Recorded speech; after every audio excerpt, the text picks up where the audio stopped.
welcome to my channel where we discuss anything and everything to do with mental health and psychology. In this video we'll be going through KSA 10 finally, and what this focuses on is your commitment to ethical principles. So what are they asking for? In this section, what they're asking for is for you to demonstrate that you're ethically appropriate, both in terms of your academic knowledge of what is ethically appropriate and in your clinical work, so your professional functioning within the community, and I mean in the psychology community, and your interpersonal interactions. So that's both your working interactions and with clients. And they provide quite a few examples for you to demonstrate. So some of the examples they've presented are respect of laws, rights, legislation, honesty and integrity, confidentiality, dignity, equality, diversity, fairness and respect, exploitation and boundaries. So I feel like that's a good groundwork to work off of, but you can't just demonstrate that you know what those things are. You need to provide examples and provide extra knowledge on why you think it's important and how you would implement this into practice. Does that make sense? So let's go to what you need, and then we'll go into what I put in my self-statement, and just to give you ideas of what to put in yours. But again, as in all my videos, a disclaimer that these are what I think would go well in this section, and it's inspired by what I've put in mine. By all means, if you feel like bits don't make sense or you think of something that I haven't mentioned, then you can just add that, because this is not a you must provide this. For that kind of information, I suggest, and I've linked it in the description box below, is the BABCP guide. So that guide is something that BABCP offer you as guidance for this. These videos are just my opinion, and based on what I've put in mine, just to give you guidance and just to give you an example, because sometimes that helps in being able to write these. Okay, disclaimer out of the way, let's go into what you need to be able to demonstrate this. So what you need to have to be able to demonstrate this is a self-statement, training course and a reference, or the reference could be a countersigned self-statement, and this is the last in the countersigned self-statement. The next 3 KSAs after this need to be a referee writing a reference. Does that make sense? And obviously I'll go into it in the next videos, but for this one, self-statement, training course and a reference, and these are all, and that's a countersigned reference, and you have to provide all 3 of these. Does that make sense? So let's go into what you will need in the self-statement. So what I started off with was explaining why ethical principles are important. So why are ethical principles important? Why are guidelines important? Both organisational, legal, what are they there for? The next, you can go into how are they maintained. So some guidelines and some ethical principles are backed by legislation and laws. So highlight these, you know what they are, and you can also talk about BPS and or BABCP. I spoke about both of them. So if you have experience with BABCP, you can talk about that experience. If you don't, what I would do is talk about BPS guidelines, how you've implemented them, and then also translate that onto how you would implement BABCP guidelines too. Because by being accredited by them, you need to follow their ethical principles. Does that make sense? You can also talk about organisations that have their own policies and procedures. Some are backed by legislation, some are just based on ethical principles specific to the NHS. You can also talk about NHS values in here, because I feel like NHS values go hand in hand with ethical principles.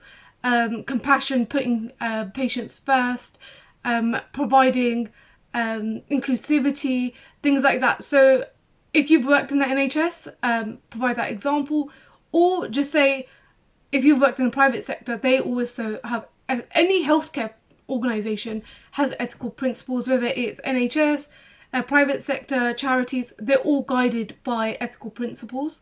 So you can demonstrate one of those. If you've done a psychology degree or nursing degree already, because I know some of these you have to provide, I would highlight the BPS or any other regulatory body that you've been guided by. If you have experience of other professionals working with other regulatory bodies, just see, you can explain how you've seen that in practice. Does that make sense? For that section.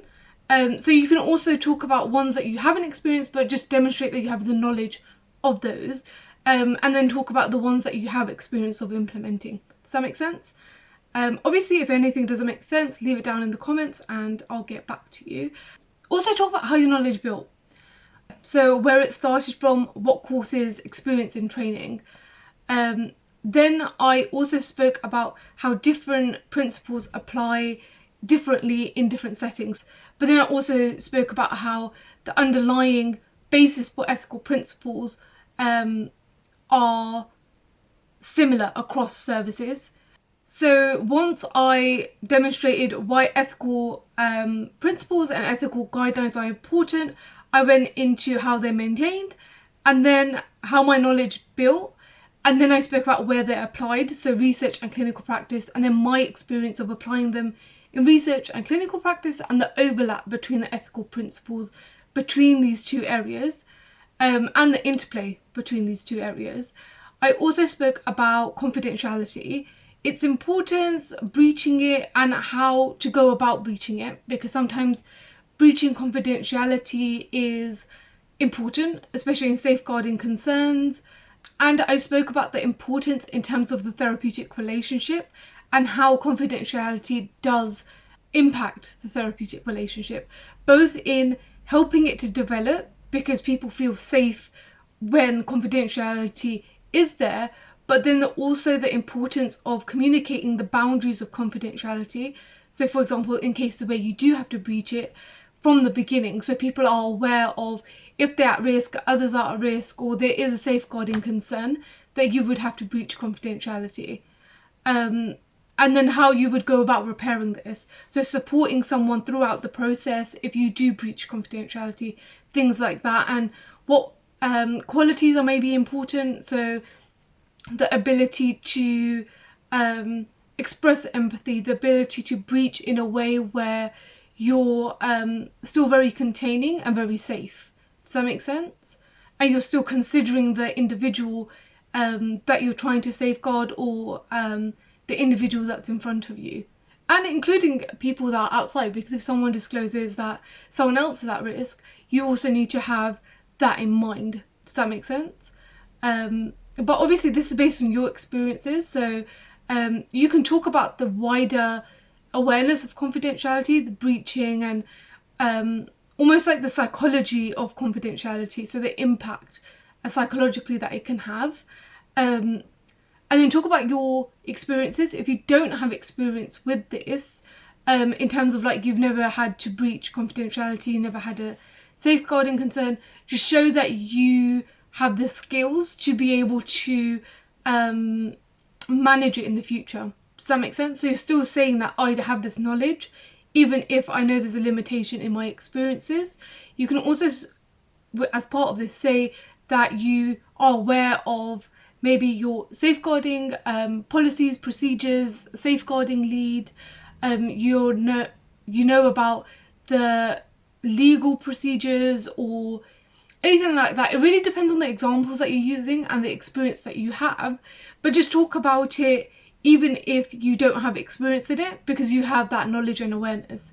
Does that make sense? So then I also spoke about the importance of respecting laws and the rights of the individual, which is part of ethics and part of inclusion and part of diversity. Does that make sense? So I spoke about the Equality Act, the Mental Health Act, Mental Capacity Act, Human Rights Act, and how these are all relevant to my practice, and how sometimes they interact as well. So for example, adapting to people's values will be ethical, adapting treatment to individual needs will be, so it doesn't always apply to cases where it's safeguarding or confidentiality. It also is your day-to-day interactions with an individual. So respecting their diversity, being inquisitive to be able to find out about their culture, about what they want in terms of treatment, in terms of how they want to talk about their problem, and how the language they choose to use, and understanding the way that they're expressing or they understand what's going on for them. Does that make sense? So really respecting their views of the world, and showing that understanding and that non-judgment. Does that make sense? So you're really talking about your knowledge, you're talking about your clinical experience, which is experiential knowledge. So you've got academic, experiential, and then you've also got the skills and qualities that you possess that allow you to implement this. So being non-judgmental, being compassionate, being caring, being inquisitive to be able to consider and find out these things to be able to have ethical practice. Does that make sense? And you can also talk about the qualities that help you make the interaction with someone a safe space, because you can have quality, skills, and awareness that does affect the situation. Does that make sense? And make this situation safe and very containing. So speak about those things. Then I also went into talking about safeguarding, equality, diversity and dignity, and cultural competence in a little bit more detail using examples of each. I chose to do that. I don't know if that's necessarily the depth they want you to go into, but I chose to do that because I felt that that naturally flowed from my experiences. I spoke about situations I had to safeguard, and how all those were, so I used a few examples where all of those were interacting. Does that make sense? So it's like you have awareness of let's say safeguarding, equality, diversity, but then you also know how in practice there's all those things intermesh and interact in a way where they're interlinked to each other. Does that make sense? So safeguarding without consideration of diversity and dignity, that's not really ethical practice, because you're safeguarding, which is good, but you're not doing it in a very containing way, or a very a way where you have awareness of the individual's mental health, because you are mentally affected when there's a safeguarding concern. Does that make sense? I then went into the qualities required to be ethical. And I've mentioned this before, but I've highlighted them just to make it very clear. Does that make sense? Even though I've mentioned them in all the other parts where it's relevant, to show the intermeshment, then I went on to actually making it explicit. And I use this opportunity to highlight different qualities so that I have to be able to implement ethical practice, and to be ethical within myself. So honesty, safety, trust, fairness, respect.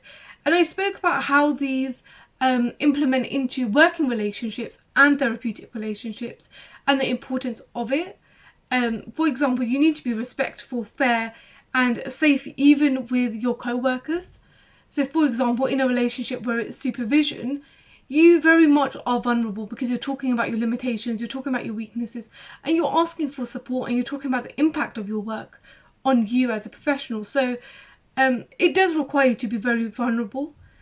And even though I didn't talk about this in mine, I would also talk about maybe you knowing the importance of leadership and you knowing the importance of supervision if you were to take it out, were to carry it out in practice. Does that make sense? So just going beyond your experiences so you know how it applies to even the role of a CBT therapist, because eventually in more senior CBT roles you do supervision and you do provide supervision, so you can add that in. I don't add it in mine, but I think that's a good point to add. And I also spoke about honesty in terms of admitting where you've made mistakes, because you're human, you are going to make mistakes, but it's actually what you do after you've made that mistake that's important. And I feel like honesty for me played a very important role. So I mentioned it, and I also spoke about how it's important to be honest in terms of how you might struggle yourself. Working in mental health is going to affect your mental health, and you are human, so you might develop mental health issues in the future, or there might be personal circumstance that lead for your mental health to be not as resilient as maybe it once was. Does that make sense? So just being honest, and as part of ethical practice, talking about is actually quite ethical for you to be able to take care of your mental health. Because there's a quote that says mentally healthy therapists, oh, I'm butchering this quote, but it just talks about basically mentally healthy therapists being effective therapists, basically. Is a summary of the quote. I can't remember it, but that's almost the gist of it. So you can talk about that, but obviously I'm saying these things because they're important to me. And I highlighted them in my essay to give a good picture of who I am. If you feel like there's a quality or area that you really want to highlight in this, I don't think, if it's within ethical principles, I don't think there's a wrong way to write it. But it gives a good picture of who you are. I felt like honesty was a good thing because I feel like a lot of people are not honest about their limitations, and especially when you're coming new into a profession, and you're like not a core professional, and you've never had a job where you've had a much responsibility. Does that make sense? So you might, because imposter syndrome is a thing, and it's important to be honest, I feel like, and I feel like it's ethical to actually work on yourself as well as providing therapy to others. Does that make sense? And it gives you a deeper understanding of therapy when you are able to work on yourself. Does that make sense? But anyway, if you want to mention that point, I know that's a bit of a personal point. I didn't really give examples. I mentioned imposter syndrome, and I've spoken about the emotive environment impacting me. So then I went on to speak about boundaries. So self-disclosure, extremes of sharing nothing versus sharing too much, being maybe in the middle, and almost the debate between what happens if you share too much, what happens if you share nothing, because it's hard for someone to be able to trust you if they know nothing about you. Does that make sense? So almost mine was that you need to balance it and think about, when you are sharing, what's the therapeutic value of sharing that? Is it therapeutically beneficial? It really depends on culture and context. So for example, you might think that it would be therapeutically beneficial to share your religious belief if it's relevant to the person that you're working with, and it's therapeutically beneficial for them. It might be useful for some clients to know if you're a parent, then you can speak from that experience if it's therapeutically beneficial. Does that make sense? So I spoke about sharing nothing, sharing too much, being in the middle, and then I was just like, it depends on whether it's very therapeutically beneficial. So it's all dependent on what the client needs. So if it will be useful for the client to know that information, I would share that information. It all depends on context and culture. For example, I regularly share that I got a D in psychology A-level, and then I ended up doing it, I had to drop the subject, I ended up doing it as a degree, especially when people fail subjects that they, obviously therapeutically beneficial, especially if they feel like a failure, because I work with young people right now, so if they feel like a failure right now because they failed a subject that they want to do for A-levels, for a degree for example, or do at A-levels, I share that I failed psychology and look where I am now. So that's it for the essay portion of this self-statement. But then at the end you have to provide 2 illustrative examples, so that means 2 very detailed examples. So my first example was how a service user tried to blur the boundaries between professional and personal and how I dealt with it. while being ethical, while not rejecting the individual, but also how I contained the situation so it didn't rupture the therapeutic relationship. My second one was how I breached confidentiality when the person was at risk, while also maintaining the therapeutic relationship, even though the person didn't want me to breach confidentiality. Does that make sense? So I ruptured the therapeutic relationship, but also began work as soon as I did have to breach confidentiality, how I started to repair the relationship straight away. Does that make sense? So that's it for the video, guys. Hopefully it was useful and helps you in continuing your KSA journey. And I apologise for the delay in posting this video, because I know it's been like 2 months, but I was doing the DClinSci application, which is now over and submitted and done. So hopefully my videos will be more regular, but I do have a publication due soon for review, so I might there might be some more delays, but they won't be as big as this one. Hopefully not. Anyway, yeah, subscribe, like, share, comment, and all this fun stuff. And yeah, I shall see you guys in the next video.